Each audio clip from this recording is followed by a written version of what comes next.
वो अब इनके अंदर है, लेकिन वो चीज़ कहीं उजागर नहीं हुआ।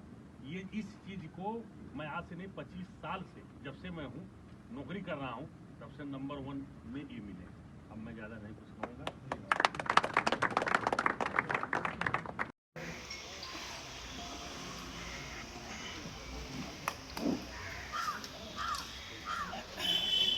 आज यहाँ पर उपस्थित सर्किल के प्रभारी निरीक्षक गण, पुलिस परिवार, पुलिस के कर्मचारीगण, पत्रकार बंधु एवं क्षेत्र के हमारे भाई लोग, अभी तक से लोग हमारी बड़ाई में बता रहे थे मैंने ये किया वो किया, लेकिन सबसे मेन बात है कि जो जैसा बोता है वैसा काटता है।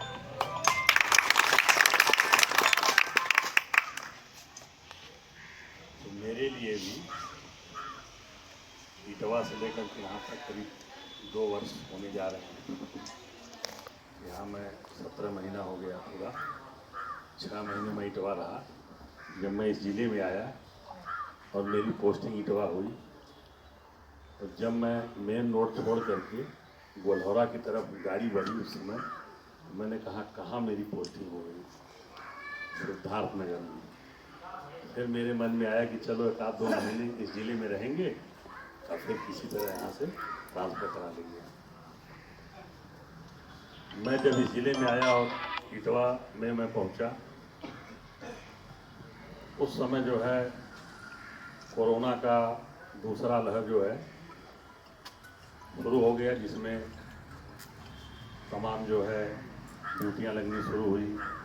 उसी समय कुछ सपा के आंदोलन चलने लगे, कुछ बंदी होने लगी, तमाम ऐसे समस्याएं आई। और इटवा सर्किल भी टफ है, वहाँ पर आप लोग जान ही रहे हैं, हर तरह से टफ था वहाँ भी। फिर मैं कुछ दिन रहा तो फिर मुझे अच्छा लगने लगा। हमने कहा इससे अच्छा जिला तो कोई है ही नहीं। मैंने देखा तो मैं जिस ज़िले में रहा काफ़ी अपराध थे, काफ़ी मैं रिस्क लेकर के नौकरी किया। करीब 2-3 मुठभेड़ मेरे साथ ऐसे हुई जिसमें मुझे 2-3 जगह गोली भी लगी। यहाँ मैं आया तो मैंने कहा चलो भाई तो दिन में आराम करूँगा। तो वास्तविक में इटवा और डुमरियागंज मिला करके अब तक पूरी नौकरी में जितना मुझे यहाँ सुकून और शांति मिली, इसलिए मिली कि यहाँ के लोग बहुत अच्छे थे, और यहाँ की जो हमारी पुलिस टीम थी दोनों जगह की बहुत बढ़िया थी, और पब्लिक से समन्वय बनाते हुए, सामंजस्य बनाते हुए बड़ी से बड़ी मुश्किलों में हम लोग जो है हंसते खेलते उस समस्या का निराकरण किया। मैं यही सभी से कहूँगा, आप मेरे जितने भी पुलिस के लोग बैठे हैं, कभी किसी का बहुत ज़रूरी हो तभी जो है किसी का नुकसान कागज़ में होना चाहिए, नहीं तो आप उसको डांट दीजिए, बोल दीजिए, बहुत कुछ कह दीजिए, लेकिन जब अपने उच्च अधिकारीगण से बताइए तो उसका बचाव करते हुए बताइए। मैं कभी कोई बात होती थी, मुझे कप्तान साहब किसी मामले में भेजते थे, चाहे 2 एसपी बदले गए, चाहे किसी भी मामले में भेजते थे, पब्लिक के बारे में भेजते थे, तो नेगेटिव होते हुए भी मैं समस्या को सुलझाते हुए मैंने पॉजिटिव बात बताता था, नेगेटिव बात नहीं बताता था।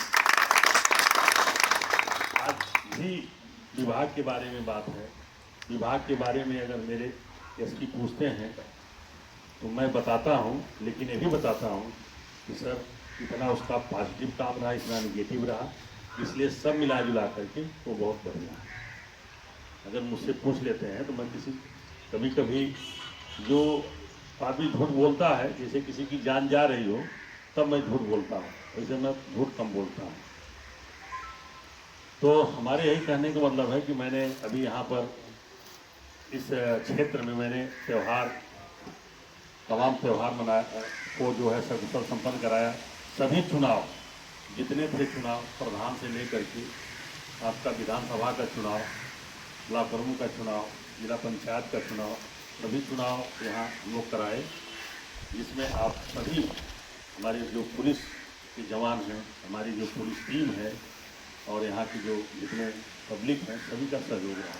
अकेले मैंने नहीं कराया, इसलिए जो है सभी जो है इसके लिए हमारे तरफ से सभी बधाई के पात्र हैं।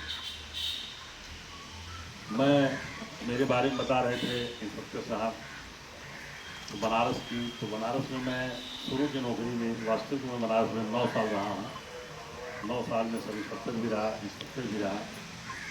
देहात की नौकरी के लिए वहाँ ज़्यादा दिन नहीं रही, इसलिए कि ज़्यादातर अधिकारी मुझे मुख्यालय पर ही रखते थे, तो मैं ज़्यादातर वहाँ पर जहाँ भी रहा हूँ, शहर में ही रहा हूँ, शहर में आप भी रहे हैं, तो वहाँ के चाहे IPS अधिकारी हों, IG, DIG, SP, additional SP, वो लोग हमको बहुत मानते थे। इसलिए नहीं कि हम उनके कोई अलग से प्रिय थे, इसलिए हमारा काम जो है साफ सुथरा होता था और उसके बाद वो जानते थे कि हम अपने विभाग को लेके चलते थे। अभी भी कप्तान साहब से उस दिन मेरी बात हो रही थी, मैंने कहा सर इस विभाग में बहुत थे, बहुत अच्छे हैं, बहुत ख़राब भी हैं। ख़राब में 99% हमारे विभाग के अच्छे हैं, कुछ परसेंटेज ख़राब हैं, लेकिन उनको हमको लेके चलना है, उनके मन में ये डालना है कि हमें पब्लिक के साथ ऐसा व्यवहार करना चाहिए और फिर हम उनसे सामंजस्य कैसे बनाएं कि हमारी जो है पुलिस के बारे में लोगों की जो गलत सोच है, गलत धारणा है, वो सही दिशा में जाए। कप्तान साहब कहे ये तो सर्किल अफसर और थाना अध्यक्ष ही कर सकते हैं। हमने कहा सर ये बात बहुत सही कहे, सर्किल अफसर को भी हर थाने पर समय देना चाहिए, कम से कम हमारे पुलिस परिवार के बारे में सुने, उसको क्या कष्ट है, उसके वेलफेयर के बारे में सुने, उसे ये देखें कि उसके मेस में जो खाना बन रहा है वो अच्छी क्वालिटी की है कि नहीं, बैरिक में रह रहा है ठीक है कि नहीं, पंखा है कि नहीं, नहाने धोने के लिए सब व्यवस्था है कि नहीं, और उसके प्लस परिवार में कहीं कोई विवाद है या पारिवारिक समस्या है, बीमार है, उसे भी हमारे उच्च अधिकारीगण अगर संज्ञान में लो तो ये जो छोटी छोटी बातें आती हैं वो भी समाप्त हो सकता है। मैं यही कहूँगा कि आप लोग जहाँ भी रहिए मिल मिला के रहिएगा, और मुझसे मैं कहीं भी रहूँगा, अगर मान लीजिए आप हमको फ़ोन करते हैं और मैं किसी समस्या में रहूँगा, नहीं उठाऊँगा, तो आप ये मत समझ जाइए कि हम बात नहीं करना चाहते, आप ये समझ जाइए कि मैं कहीं पर हूँ, फिर मैं आपको मिला भी सकता हूँ, नहीं दोबारा आप मिलाएंगे तो मुझसे बात हो सकती है, और जो भी होगा मेरे लायक मैं आपको शेयर करूँगा। ठीक है, धन्यवाद।